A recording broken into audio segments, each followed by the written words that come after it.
Thank you for that. And do take the time, if you can, to fill in things you see around that need to be worked on for that work day, so we can do that. I don't have a PowerPoint presentation. It just totally slipped my mind as I worked over this, and my excuse is this was the week we had Audrey's niece and nephew, and they're 3 very active kids. And so Uncle Larry got to do lots of stuff along the way, and it's kind of nice they got on the road. Loved it. They get a little rest. Not quite. It was a lot of fun. So we had, but it threw my schedule off a little, I have to say. So I actually tomorrow get to pick up my brother, and he'll be high less maintenance, I'm pretty sure, along the way. And I did tell him, put your work pants on because there's a work day at the church that I'm hanging out at. So he's going to come along. He's a little taller than me, so get him on a few nice high projects along the way. But that it is important to kind of have a little bit of a list on there. So if I did have a PowerPoint, I've been doing this focus in on the wonder of God's love for me. And the title that I would put next to that is Cleansed. And it is, for me, such a valuable thing to know that time and again I just think about, isn't it a wonder that God cleansed us of sin, of those issues that pull us down and tear us apart, that sometimes make us feel dirty. The story is told of 2 mountain men who were sitting on a log, dreamily kind of at the end of the day, looking at a distant mountain range, just kind of enjoying the view, the smell all around them. One of the mountain men was a large man, huge, didn't speak much, but certainly was of great size. The fellow next to him, his friend, was kind of the opposite of that. In a lot of ways, he was smaller and kind of wiry and very active and tense and chattering all of the time. And a conversation took place between the 2 of them that went somewhat like this. The little man said, I'll bet you there's a lot of big bears up in them there hills. And the big man just kind of, And the little man said, you know what I'd do if I was a big man like you? If I was a big man like you, I'd go up into them there hills. And I'd catch me one of them there big bears, and I'd tear them limb from limb. That's what I'd do if I was a big man like you. I'd do that, yeah, what I'd do. Big man just sat for a moment and turned and faced the little man, and he said, there are a lot of little bears up in them there hills too. I love the story, the imagery, if you would, of sometimes the kind of, we're like that a little bit, we kind of make those noises about, what we would do if we were stronger, if we were bigger, if we were, if we just had the right words at the right times. And when it comes to the matter of sharing our own faith and our story of God's work in our lives, sometimes I find a lot of people will just, it's just not very spectacular. It's kind of unimpressive compared to all of the elaborate, colorful stories that are out there of that. And I've had the opportunity to sit with some of you. Some of you have dramatic, passionate stories of redemption. But for a lot of people, it just seems like, nobody really would be interested in what I have to share or what I'm going to do. It's not brilliant enough. I'm not learned enough to have all of the answers for all of the complex questions that people will ask today. So we think about, and actually this is a question that Eleanor asked me about, what about euthanasia? This is pretty complex. What's her answer to that?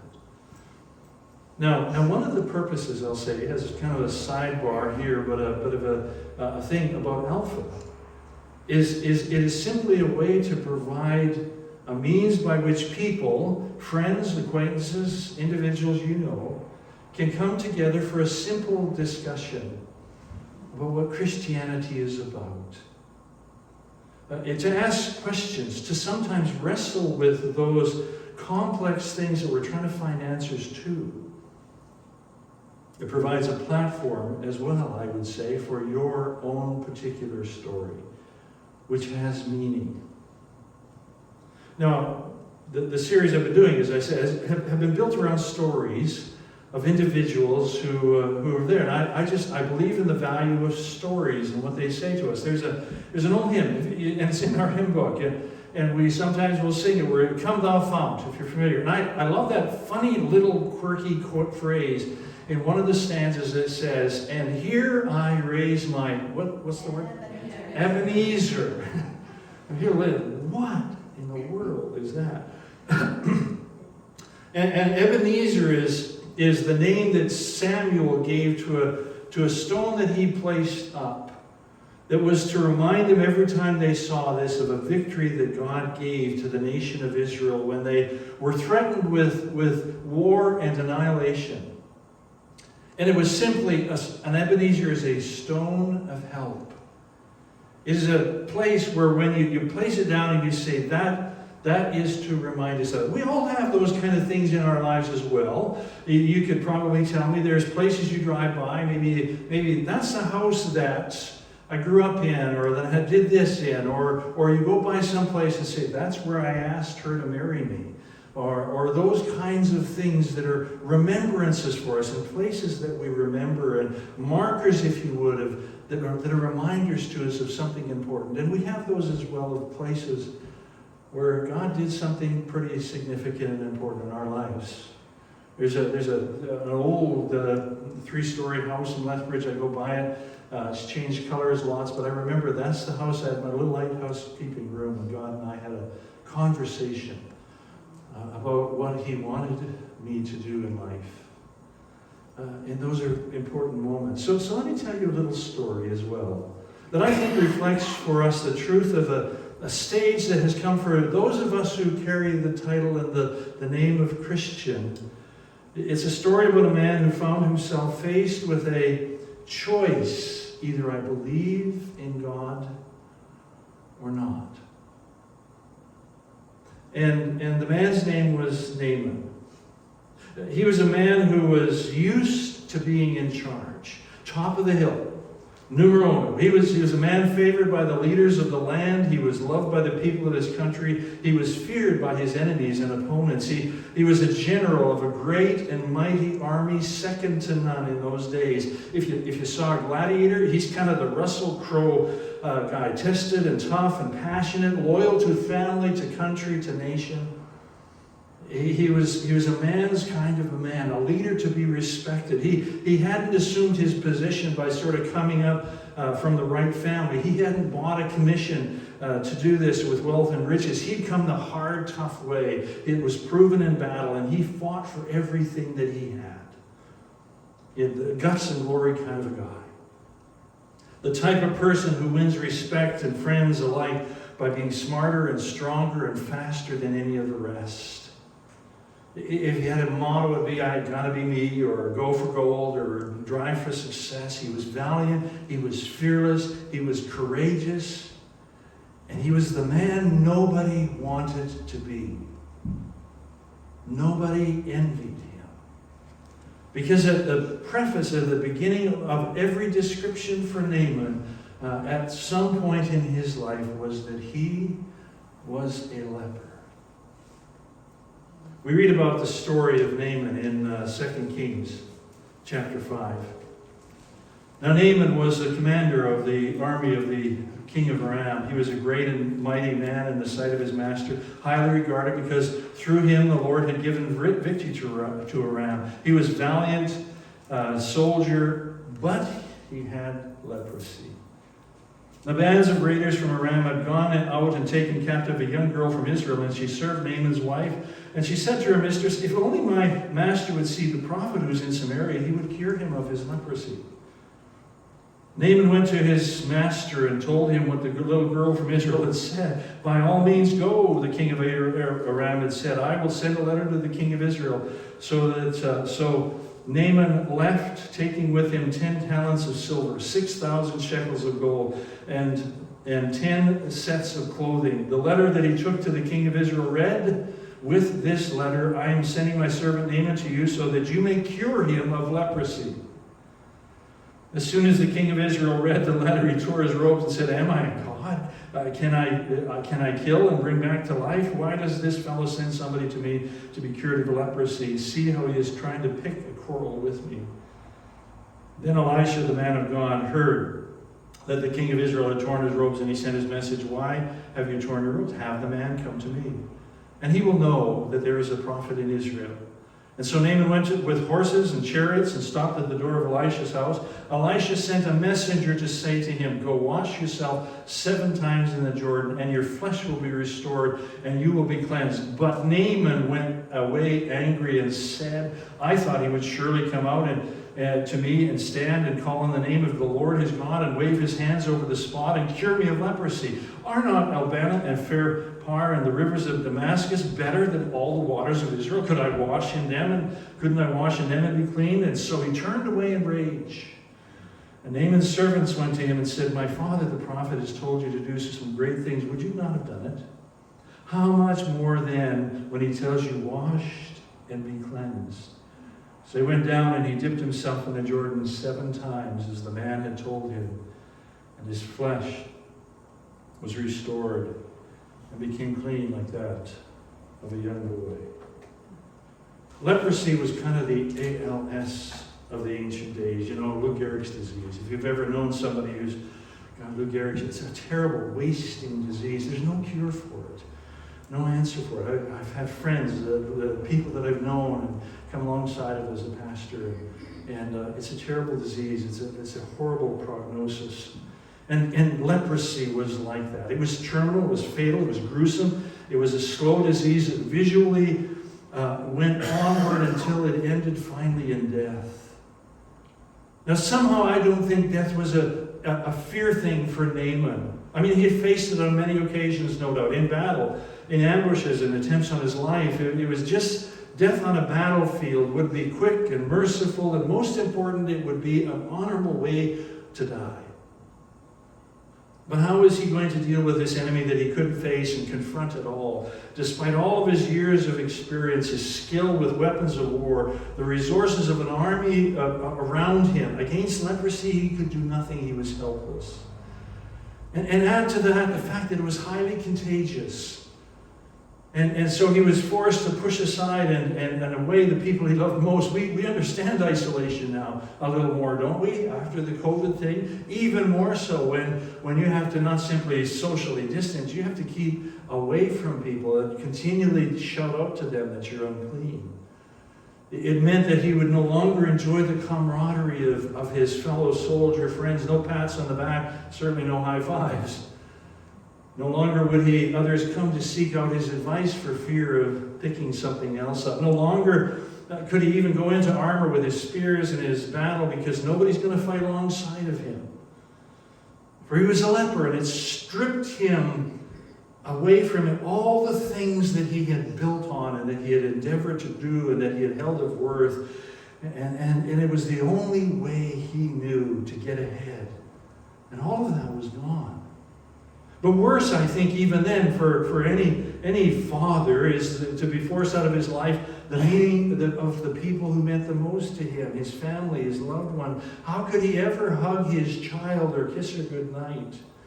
How could he kiss his wife along the way when you knew that you might pass on a death sentence to them as well? For Naaman was a leper, and that became the defining feature.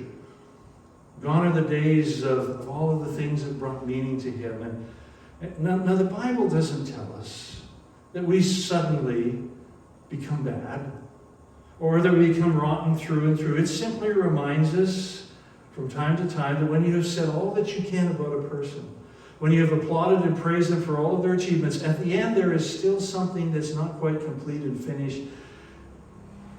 And it can be, if it can be taken away easily, if that's all you're holding on to.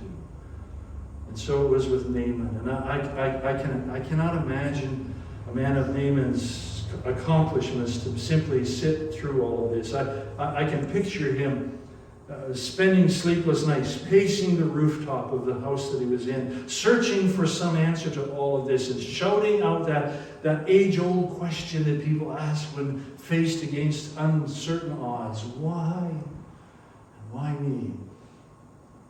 I fully expect that he spent countless hours, immeasurable fortunes, going through all of the agonizing acts of self-sacrifice that for his Syrian gods, but to no avail.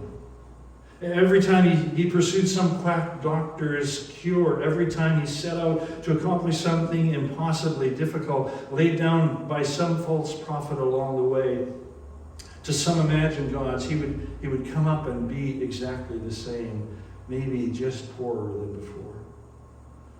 Naaman is the picture of a successful, self-sufficient man, frustrated and defeated by things that can't be touched by human effort. Have you noticed that happens from time to time? Random evil sometimes comes and robs us of the things which we treasure and value. Events come that take them all away. It is no doubt that sometimes some of you have also asked that question. Why me? Now one day the story goes, as I read it, after he had tried all sorts of avenues along the way, a little servant girl happens to say to his wife, if the master would see the prophet who is in Samaria, he would cure him of his leprosy. Now how did that little child know that? I have to think I used to be the district Sunday school superintendent. And I always go to that and say, see what a child's knowledge does? That's why we teach them. That's why we tell them these truths. The beauty of a kid is that they know how to pray largely.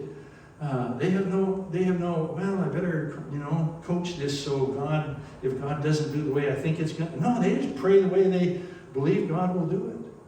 And she comes, and someplace in here, somebody had taught her. I don't know if they had Vacation Bible School back then or not, or a gathering of children, but along the way, she understood this, and this little girl passes this truth on. And it might be a sign of how desperate Naaman was, that he takes that wee little conversation of a little girl to his wife, and he acts on it.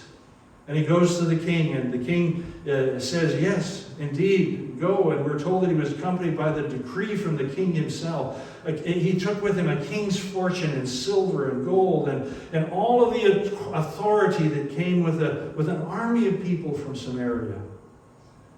It must have been a very interesting spectacle, this long line of people and horses and wealth making its way into a land that they already had defeated and overcome.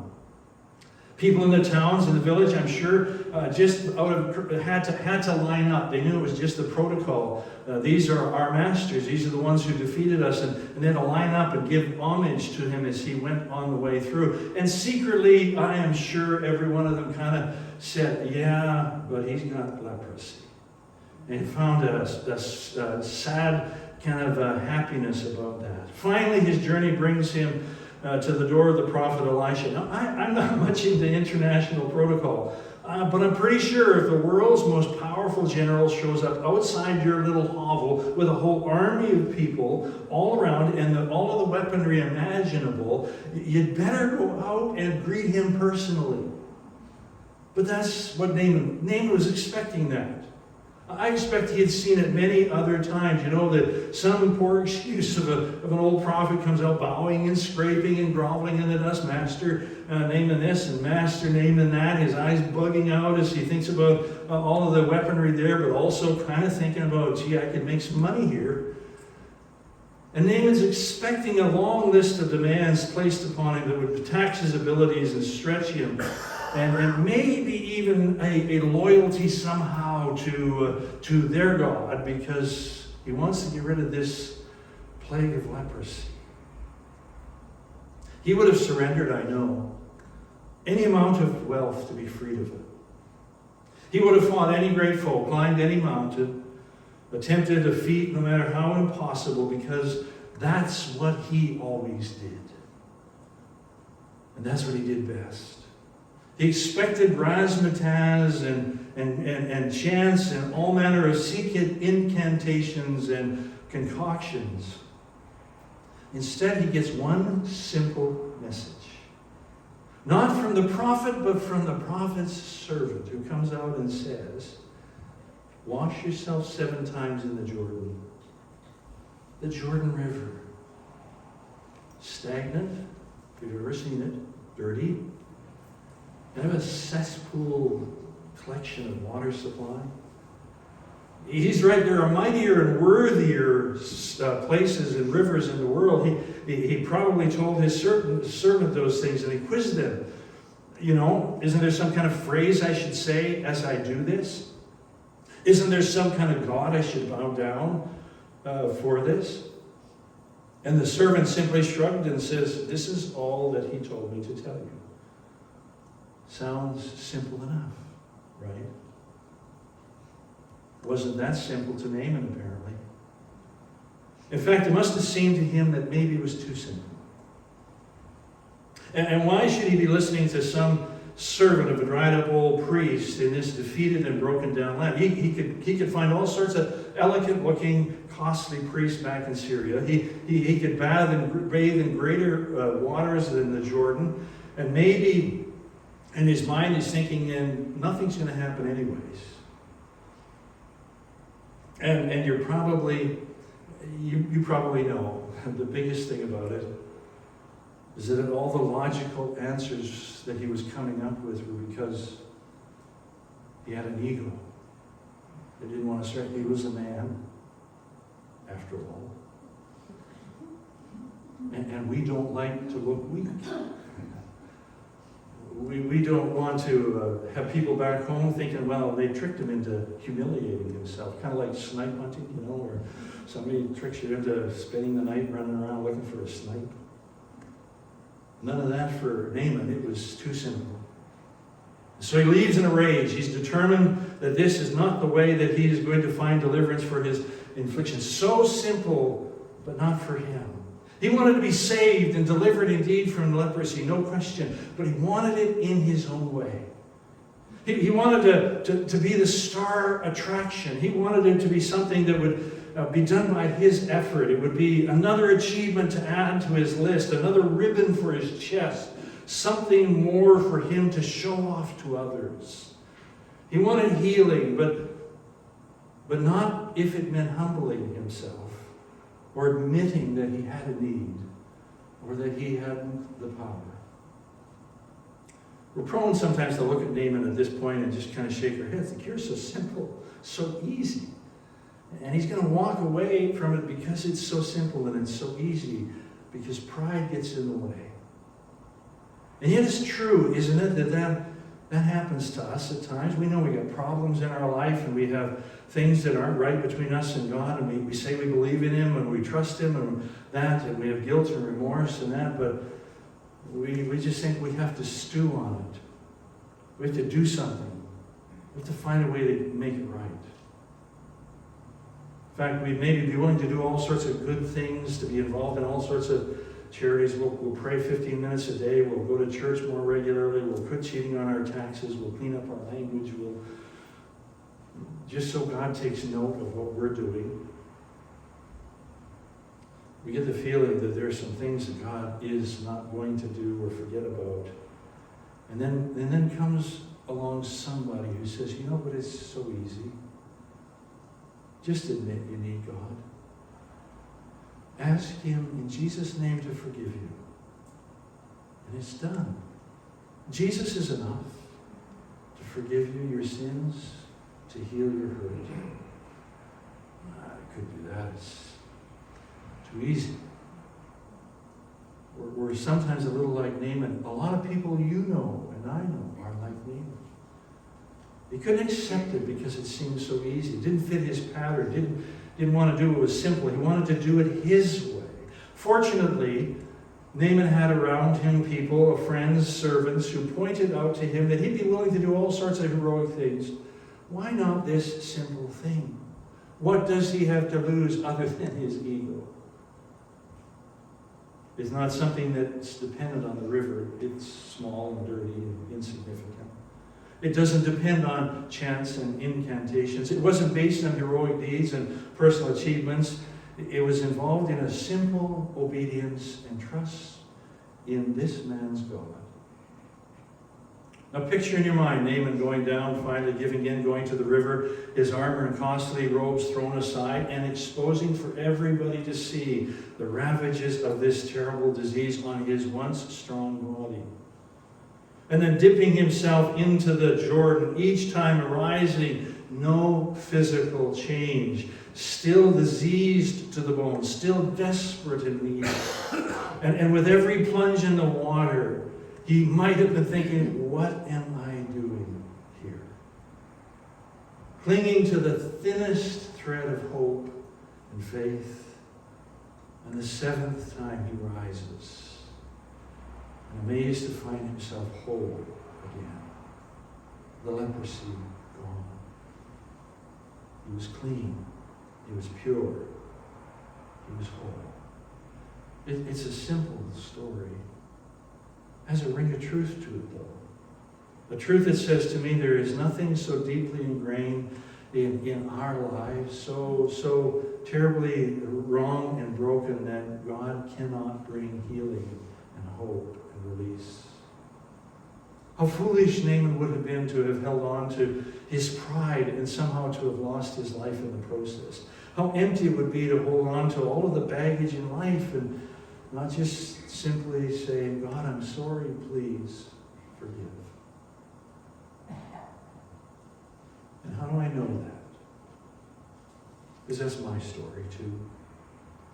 It's a story of countless others like us who have held fiercely to our pride and our self-centeredness, and even when things got darker and more desperate, until somebody gave us the simple story of a God who loved us enough to die for us.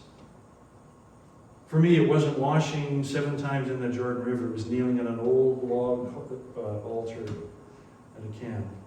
For some of you, it was sitting across from a friend who simply shared with you the good news story of Jesus. For some, it was a message given on a TV program or in a crusade someplace, or written in a Gideon's Bible. And I expect for a lot of people it was a story told by a teacher or maybe a parent who reflected for you the love that God has for you, enough to forgive you. Friends, let me be a servant who, like help Naaman, paused and gave him enough time to think about what he was losing by resisting. If you were given a list of things to do to feel good about your life and the eternity before you, you'd attempt to do it. So why not even this morning, something infinitely simpler? Simply whisper to God, I need you. There's stuff that I'm trying to do on my own and I'm powerless to deal with it. Or I've messed up. I've failed. Forgive me. All you have to lose is sin and shame and guilt. So let me pray for all of us. Father, I come before you. I thank you for all of the simple stories we see in Scripture. They don't come with complex formulas. Interesting that Elisha doesn't come out and say, you have to believe in my God. You got to come to my church. You have to say things my way. You got to pray like I teach you to pray. He just knew God was going to be there for Naaman in this needy time. He was going to deal with the immediate issue of the leprosy, but with a larger issue of a man who simply knew that and needed to know that there is a God in this world, not made by force, by fury, by fire, by fighting, but by sweetness and grace. Father, remind any who might have come this day carrying with them a burden, a brokenness, a concern, a fear, an uncertainty. We claim you, we name you as our Savior. We hold to that. Help us in this moment as well to say it as well. I give this to you, O Father. Cleanse me, wash me. In the blood of Jesus, take it away. And we will celebrate and sing for you. I pray all this in Jesus' name. Amen. Let's sing.